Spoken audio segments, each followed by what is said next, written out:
Comment un étudiant fauché, une virgule stylisée et une vision audacieuse ont donné naissance à l'empire Nike. Dans le vaste écosystème du commerce mondial, certaines espèces émergent de l'obscurité pour dominer leur environnement. Elles deviennent des prédateurs ultimes, leur symbole reconnu aux quatre coins de la planète. Un tel symbole, un simple et élégant checkmark, c'est le swoosh. Mais comment cette marque est-elle devenue synonyme de victoire, de détermination, de potentiel humain ? Son histoire d'origine n'est pas celle de conseils d'administration et de stratégies calculées. C'est une histoire d'humbles débuts, d'ambition discrète et d'un secret murmuré depuis des décennies. Reste jusqu'à la fin pour la révélation la plus méconnue de cette saga. Abonne-toi maintenant pour ne rien manquer des prochaines histoires de marque. Et toi, savais-tu que le swoosh a failli ne jamais voir le jour ? Dis-le en commentaire. Notre histoire commence avec un jeune homme de l'Oregon nommé Phil Knight. Il n'était pas un magnate ou l'héritier d'une fortune. C'était un coureur correct, mais pas un champion du monde. Il a étudié à l'université de l'Oregon, puis à la Graduate School of Business de Stanford. Dans un cours de commerce, il a écrit un mémoire. Ce mémoire proposait des chaussures de course de haute qualité et à faible coût, fabriquées au Japon et importées aux États-Unis, défiant la domination allemande. Pour Knight, ce n'était pas qu'un exercice académique.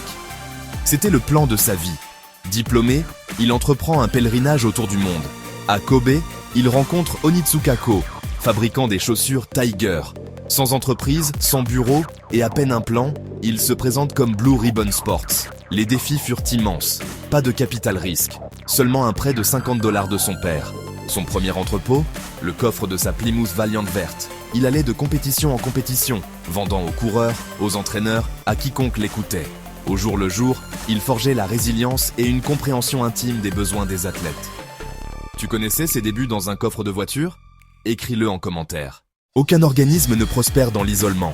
Une entreprise exige une symbiose.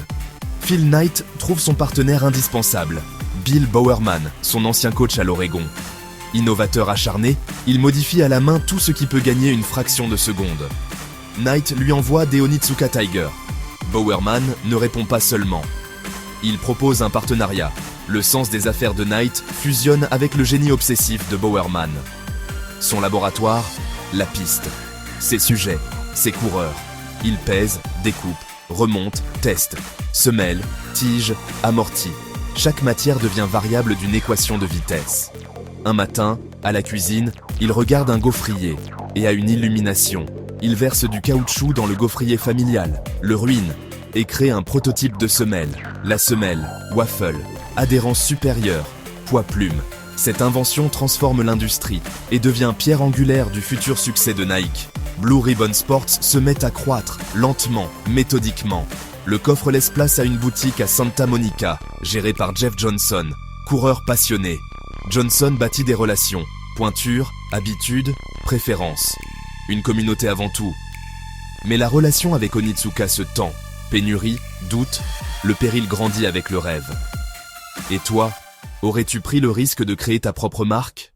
Passer du distributeur à la marque exige une nouvelle identité. Il faut un nom et un symbole visible en plein mouvement. 1971. Budget serré. Pas d'agence coûteuse. Phil Knight approche une étudiante, Caroline Davidson, pour dessiner le logo. Brief, une bande qui transmette le mouvement et la vitesse. Surtout pas les 3 bandes d'Adidas. Aucune option n'est adorée. Une, pourtant, se détache. Une forme de coche. Simple et fluide. La cargaison est en production, il faut choisir. Knight lâche. Je n'adore pas ça, mais peut-être que ça me plaira avec le temps. Pour 17h30 de travail, $35. Le swoosh évoque l'aile de Nike, déesse grecque de la victoire. Une marque de mouvement pur, rapide, même immobile, reste le nom. Dimension 6 ne convainc pas. Dans un rêve, Jeff Johnson voit Nike. Court, puissant, mythique. Sous la pression, l'équipe tranche. Ce sera Nike. Naît alors la marque que le monde s'apprête à connaître. En 1983, Nike honore Caroline Davidson, un geste qui donnera une âme à l'histoire. Une bague en diamant, en forme de swoosh. Et des actions Nike, un remerciement qui vaudra une fortune. Au-delà des chiffres, une culture de gratitude et de mémoire. La waffle offre l'avantage technologique initial. Nike ne vend pas que des chaussures, elle vend une attitude. Elle surfe l'engouement du fitness des années 70 et 80.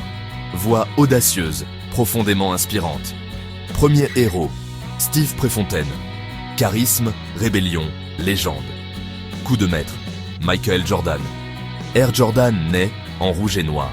Banni par la NBA. Nike paie les amendes et transforme la controverse en mythe.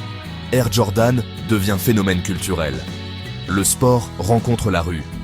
Années 90. Critique sur les pratiques de travail à l'étranger.